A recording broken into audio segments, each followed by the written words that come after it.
আজকে আমরা তিন বন্ধুতে মিলে আবার চলে এলাম আরেকটি পুজোর খোঁজে। এটা হয়তো অনেকেই জানেন বা অনেকেই জানেন না। খুব বড় করে কার্তিক পুজো পালন করা হয় এখানে। জায়গাটি হলো বাঁশবেড়িয়া।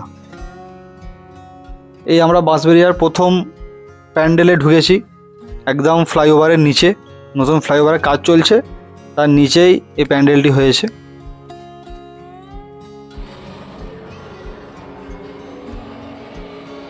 এবার আমরা ধীরে ধীরে বাঁশবেড়িয়া স্টেশনের দিকে যাব। এই রাস্তা দিয়ে যেতে বহু ঠাকুর পূজা হচ্ছে, যেটা জানলাম। বহু বড় বড় প্যান্ডেল হয়েছে, যেগুলি আপনাদেরকে দেখাবো। দেখা যাক প্রথমবার আসা আমাদের কীরকম অভিজ্ঞতা হয়। দেখুন, এটি দ্বিতীয় ঠাকুর প্যান্ডেল। এখানে এসে নতুন অভিজ্ঞতা হলো, এই প্রথমবার আমি দেখলাম যে কোনো প্যান্ডেলের এন্ট্রান্স এরকম ইলেকট্রিক করা আছে। এটি কুমিরের মুখ, যেটা খুলছে বন্ধ হচ্ছে। আমরা এই কুমিরের মুখের ভেতর ঢুকে গেলাম, মানে কুমির খেয়ে নিল আমাদেরকে, আমরা পেটের ভেতর ঢুকে গেলাম। এবারে পেটের ভেতর গিয়ে আমরা ঠাকুর দেখব।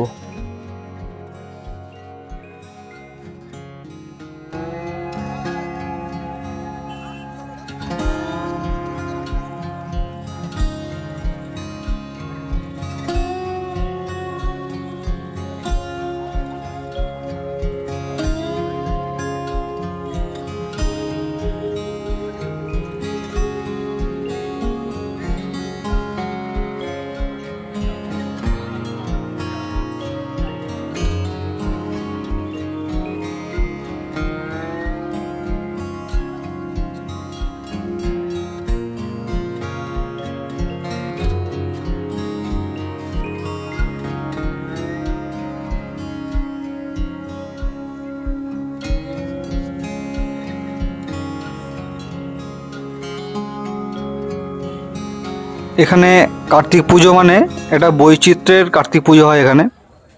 দিনটি কার্তিক পুজোর, কিন্তু এখানে যে পুজোটা হয় অনেকগুলি দেবদেবীর, মানে অনেকগুলি দেবদেবীর মূর্তির, এক এক জায়গায় এক এক দেবদেবীর মূর্তির পুজো হয়। এখানে যেমন এই প্যান্ডেলে ঢুকলাম, ঢুকে আমরা দেখতে পাবো নটরাজ মূর্তি।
আরেকটি মূর্তি দেখতে পাচ্ছেন, এটি কৃষ্ণ মূর্তি। এই দিনটি একটি বৈচিত্র্যপূর্ণ দিন। প্রথমবার দেখলাম একটা এরকম কনসেপ্ট, যেখানে কার্তিক পুজোর দিনে নানান প্যান্ডেলে নানান ধরনের মূর্তি পুজো হয়। এখানে আমাদেরকে মনে করিয়ে দেওয়া হচ্ছে আমাদের যে পূজ্য ভগবান আছে, সেই ভগবানের অনেকগুলি রূপ, কিন্তু ভগবান একই। এটি আমাদেরকে এই বৈচিত্র্যের মধ্যে দিয়ে মনে করিয়ে দেওয়া হচ্ছে।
আরেকটি খুব সুন্দর প্যান্ডেলে আমরা ঢুকছি।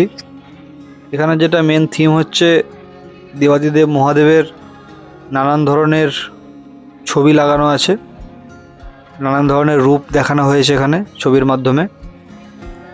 আর মেনলি যে মূর্তিটা পুজো করা হচ্ছে সেটি মহাদেবেরই মূর্তি। সত্যিই খুব ভালো লাগছে এটা কখনো ভাবিনি বা দেখিও নি যে একটি পুজোকে কেন্দ্র করে বা সেই দিনটাকে উপলক্ষ করে এত দেবদেবীর আরাধনা একই দিনে হচ্ছে। দেখুন কত সুসজ্জিত প্যান্ডেলটি।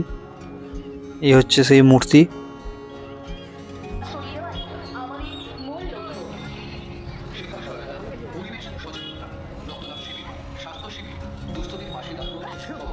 এবার আমরা ঢুকবো একটি ভুতুরে প্যান্ডেল, যেখানে পুরোপুরি দেখা যাবে সমস্তটা ভুতুরে এবং যাগযজ্ঞ চলছে, এবং পুরোটাই একটা আকর্ষণীয় ব্যাপার, যেটা রক্ত মাংস করা মানুষের দ্বারা থিম আর কি। যে থিমটাতে রক্ত মাংস করা মানুষই পারফর্ম করছে। দেখুন কত লাইন পড়েছে এই প্যান্ডেলটি দেখার জন্য।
এবার আমরা দেখে নেব খুব সুন্দর একটি প্যান্ডেল, যেটি হচ্ছে বৃন্দাবনের প্রেম মন্দির।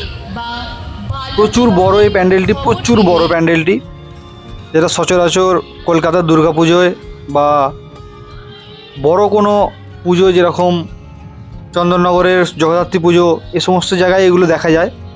হয়তো এখানেও দেখা যায়, আমাদের প্রথম বছর আসা বলে আমরা দেখে অবাক হচ্ছি। কিন্তু এই প্যান্ডেলটি প্রচুর বড়। দেখা যাক ভিতরে কি মূর্তি আছে। বাইরে থেকে তো খুবই সুন্দর দেখতে লাগছে, ভিতরে ঢুকে সৌন্দর্যটা দেখি আমরা একটু।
এবারে আমরা দেখছি একটি গাছের দ্বারা প্যান্ডেল করা হয়েছে, ছোট ছোট চারা গাছ দিয়ে সাজানো আছে প্যান্ডেলটি। একটি নেচারকে ভালোবাসার বার্তা দেওয়া হয়েছে প্যান্ডেলটির মধ্যে দিয়ে। খুবই সুন্দর আর বেশ বড় প্যান্ডেলটি, খুব ভালো করে সাজানো আছে ছোট ছোট চারা গাছ দিয়ে। জলজ গাছও আছে, মাঝখানে সাজানো আছে। সব কিছু দেখে যেটা বলতে পারি, এই জায়গাটি উৎসবপ্রেমী বাঙালিদের কাছে একটি আকর্ষণীয় জায়গা। কেন বাঙালিরা উৎসব মানেই একটা বাঙালির কাছে আবেগের ব্যাপার। তো কার্তিক পুজোর দিনে যেটা বাড়িতেই মোটামুটি ছোট করে পালন করা হয়, সেই কার্তিক পুজোর দিনে একটা এত বড় উৎসব মুখরিত পরিবেশ দেখে আমরা খুবই আনন্দিত, এবং আপনারা এলেও ভালো লাগবে খুব।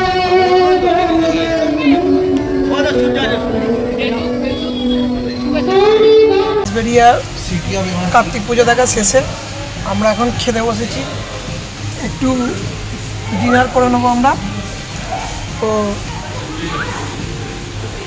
পশু নামিয়ে শান্তনায় গিয়ে পুরো কভার করেছি, আপনাদের দেখালাম।